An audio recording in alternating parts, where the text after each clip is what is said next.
Dunia hiburan memang tidak lepas dari kritikan keras dari para fans, terlebih karena adanya berbagai kekeliruan yang dilakukan oleh pihak produksi di masa tayangnya dulu. Hal tersebut menjadi sangat wajar, karena ada saja problematika di balik layar atau keputusan-keputusan yang bisa berakibat fatal di masa depan. Tapi untungnya, mereka selalu punya solusi untuk memperbaiki hal tersebut. Tentunya dengan berbagai cara, sehingga kini para fans bisa menghela nafas lega karena telah dipenuhi keinginannya. Dan diperingatkan bahwa video ini mengandung spoiler, sebab mustahil menjelaskan ini tanpa membeberkan sedikit tentang cerita tertentu. Mau tahu apa saja? Mari kita simak 7 cara tokusatsu memperbaiki kesalahannya di masa lalu versi Tokuvex Indonesia.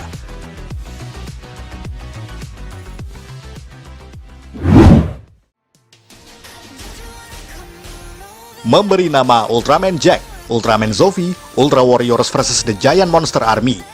Bagi para fans Ultraman era modern saat ini, barangkali sudah lumayan familiar dengan Ultraman Jack. Ya, tokoh utama dari serial Return of Ultraman, atau judul asli Jepangnya yang disebut Kaite-Kita Ultraman. Tapi tahukah Anda bahwa Ultraman yang satu ini nyaris tidak punya nama orisinil pada masa tayangnya dulu? Ya, begini penjelasannya. Pada masa praproduksi tahun 70-an awal, serial ini sebenarnya dimaksudkan sebagai reboot atau remake, atau barangkali sequel dari original series Ultraman tahun 1966 dulu. Semua lantaran Suburaya Production ingin mengembalikan kejayaan franchise ini setelah wafatnya Eiji Suburaya pada tahun 1970. Maka dari itu, Kaite-Kita Ultraman dimaksudkan sebagai kembalinya Ultraman ke bumi. Walaupun sejatinya diganti oleh aktor dan tokoh baru yang tentunya benar-benar berbeda dari serial aslinya.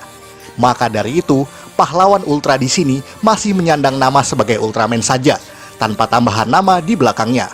Tentu saja itu menimbulkan kebingungan di antara para fans beberapa tahun setelah serial ini tamat, sebab menjadi sangat sulit membedakan Ultraman untuk versi Shin Hayata dengan Ultraman versi Hideki Go. Dan pada masa tersebut, ia diberi julukan oleh para fans sebagai Shin Ultraman atau Ultraman Nisei, yang artinya Ultraman baru dan juga Ultraman 2. Maka dari itu, pada tahun 1984, saat masa praproduksi film Ultraman Zofi, Ultra Warriors vs The Giant Monster Army, Bandai bersama Suburaya mengadakan kontes pemilihan nama bagi Ultraman yang satu ini. Dan Satsuki Suburaya, selaku presiden dari Suburaya Production, memilih nama Ultraman Jack hasil dari kontes tersebut sebagai nama official bagi hero yang satu ini. Dan yang unik di sini adalah nama Ultraman Jack sebenarnya merupakan prototype name bagi Ultraman Taro sebelum serialnya mengudara. Dan setelah 1984 hingga sekarang, barulah Hideki Go punya nama resmi untuk Ultraman-nya sendiri.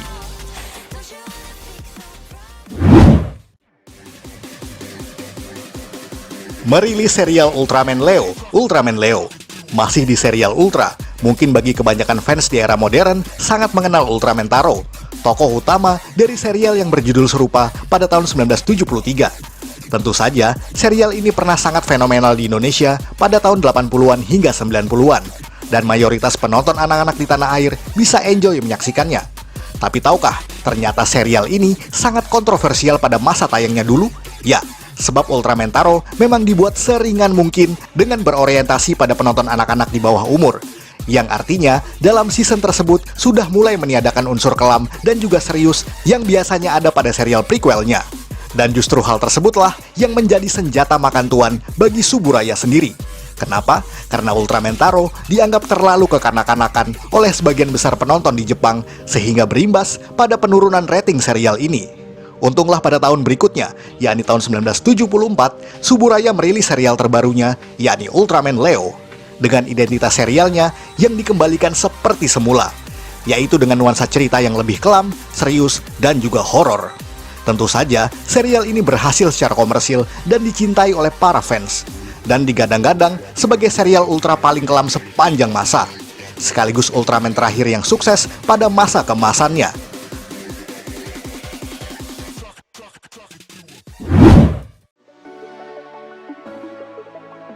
Memasukkan Goranger dan Jaka ke dalam entry Super Sentai series. Para fans garis keras Super Sentai tentu saja sudah familiar dengan fakta unik berikut, di mana Super Sentai punya 2 serial pertama yang tidak dianggap selama 20 tahun. Dialah Himitsu Sentai Goranger dan juga Jaka Dengekitai. Kenapa? Karena 2 serial barusan bukanlah sepenuhnya milik Toei Company. sebab lisensinya dipegang oleh sang kreator asli, yakni Shotaro Ishinomori. Terlebih setelah kegagalan Jaka di pertelevisian Jepang pada akhir 70-an dulu. Setelah itu, Toei Company bersama Marvel Comics Amerika Serikat membuat serial Sentai-nya sendiri, yakni Battle Fever J, Denshi Sentai Denjiman, dan juga Taiyo Sentai Sun Falcon. Setelah sebelumnya merilis Toei Spider-Man, yakni adaptasi dari Spider-Man versi Marvel. Dan kali ini, tradisi robot raksasa mulai diperkenalkan, serta memberi istilah super pada Super Sentai sendiri. Dan BFJ sempat dianggap sebagai Super Sentai pertama pada era Showa sampai awal era Heisei. Maka dari itu, pada episode pertama Kosoku Sentai Turbo Ranger, hanya ada Battle Fever J sampai dengan Liveman sebagai cameo yang muncul di sana, karena Go Ranger dan Jaka tidak dianggap sebagai bagian dari franchise ini. Barulah pada akhir 1995, sebelum produksi K-Ranger, Toei Company berhasil memegang hak penuh atas Go Ranger dan juga Jaka. Dan akhirnya, dua serial awal yang sebelumnya tidak dianggap itu bisa menjadi bagian dari keluarga besar franchise tersebut. Sehingga kini dan seterusnya, Himitsu Sentai Go Ranger resmi menjadi Super Sentai pertama.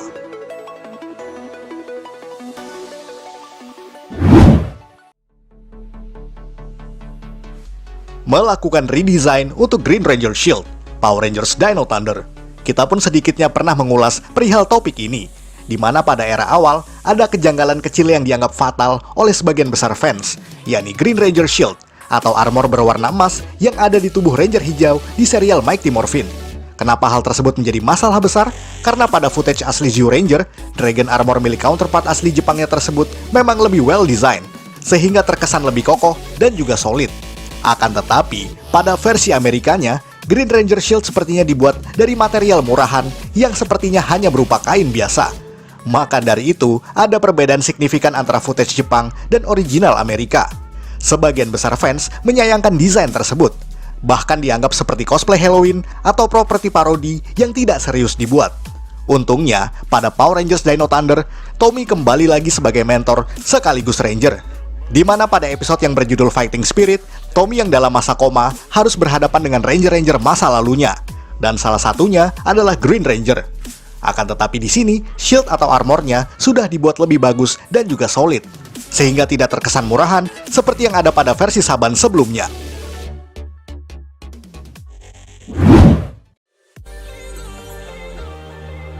Mempertegas kematian Gayuki, Kaizoku Sentai Gokaiger.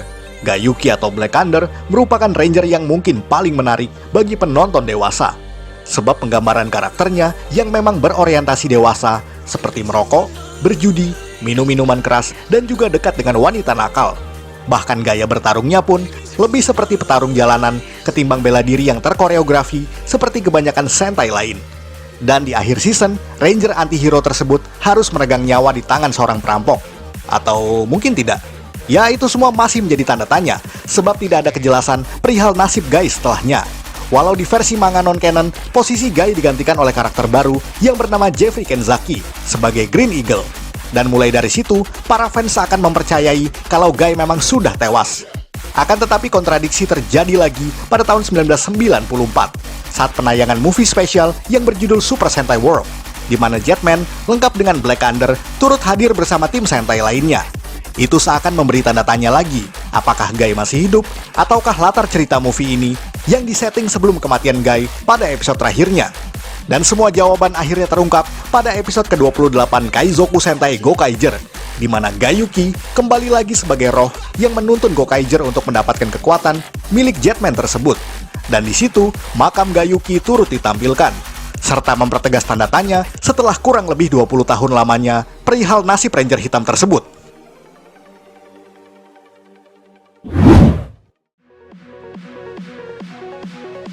Konferensi perdamaian hanyalah sebuah tipuan.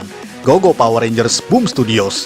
Kembali lagi ke Power Rangers. Seperti yang kita ketahui, bahwa pada season awal Mighty Morphin memang terlalu banyak drama di belakang layar, yang membuat para fans mungkin marah besar atas keputusan Saban terkait isu-isu yang terjadi. Dan salah satunya adalah keluarnya 3 aktor utama, yakni Austin St. John sebagai Jason, Tui Trang sebagai Trini, dan Walter Emmanuel Jones sebagai Zack. Mereka keluar pada pertengahan season kedua Mighty Morphin sebab adanya ketidaksepakatan soal bayaran mereka. Sehingga 3 tokoh Ranger tersebut harus digantikan oleh tokoh-tokoh baru. Dan alasan yang paling bikin geleng-geleng kepala adalah pemilihan alur ceritanya. Karena satu-satunya alasan dalam plot tersebut mengapa Jason, Trini, dan Zack harus pergi adalah sebab mereka harus mengikuti konferensi perdamaian di negara Swiss. Aneh nggak sih? Sebagai Power Rangers yang benar-benar melindungi perdamaian dunia, justru harus berhenti menjaga perdamaian tersebut dengan mengikuti konferensi perdamaian. Untunglah saat ini, Boom Studios yang memproduksi komik series resmi dari Power Rangers membuat cerita alternatif atas keluarnya Jason dan kawan-kawan, yakni dengan merancang cerita bahwa konferensi perdamaian tersebut hanyalah sebuah tipuan, agar mereka bertiga mau keluar dari Power Rangers dan berhadapan dengan musuh-musuh baru, dan juga menjadikan alter ego baru sebagai Omega Rangers. Walaupun dark, tapi itulah cara mereka untuk memperbaiki kesalahan fatal yang telah Saban lakukan di masa lalu.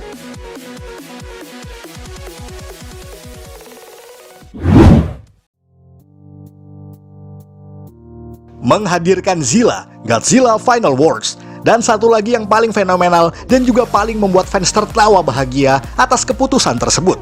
Semuanya tentu bukan tanpa alasan, sebab pada tahun 1998, TriStar Pictures membuat reboot atau remake dari Godzilla 1954 ke versi film Hollywood, di mana film yang sangat fenomenal tersebut disutradarai oleh Roland Emmerich, yang pada akhirnya mendapat kritikan yang luar biasa pedasnya dari para fans. Kenapa? Karena kekecewaan fans sejak awal akibat desain Godzilla yang benar-benar jauh berbeda dari original series versi Jepangnya. Walaupun lucunya, kemudian ada versi animated series yang tayang di Animax. Ya, fans di daratan Amerika sendiri memaki-maki karakter yang dirancang oleh Patrick Tatopoulos tersebut, sebab lebih mirip Jurassic Park ketimbang Godzilla. Sehingga para fans memberi julukan sebagai Gino, yang merupakan singkatan dari Godzilla in Name Only. Walaupun jujur, film tersebut nyatanya memang tidak seberapa buruk dan masih enjoy untuk disimak. Tapi, tetap saja feel Godzilla tidak terasa sama sekali di sini. Untungnya pada tahun 2004, saat praproduksi film Godzilla Final Wars, di mana film tersebut memang merupakan proyek ambisius Toho, yang menghadirkan banyak sekali kaiju legendaris dalam non-stop action sepanjang film tersebut. Dan barangkali, Godzilla Final Wars adalah Avengers Endgame untuk versi Toho. Dan yang mengejutkan di sini, atas usul dari sutradara Ryuhei Kitamura, meminta agar memasukkan tokoh Godzilla versi TriStar untuk turut andil dalam film tersebut, dan mengganti namanya menjadi Zilla. Dan di sini, Zilla muncul dan bertarung melawan original Godzilla di Sydney, Australia. Tentunya sebelum terhempas ke atas bangunan Opera House. Bisa dibayangkan betapa puasnya penonton menyaksikan Godzilla abal-abal yang kalah kurang dari semenit oleh Godzilla yang asli. Dan para fans kini bisa bernafas lega.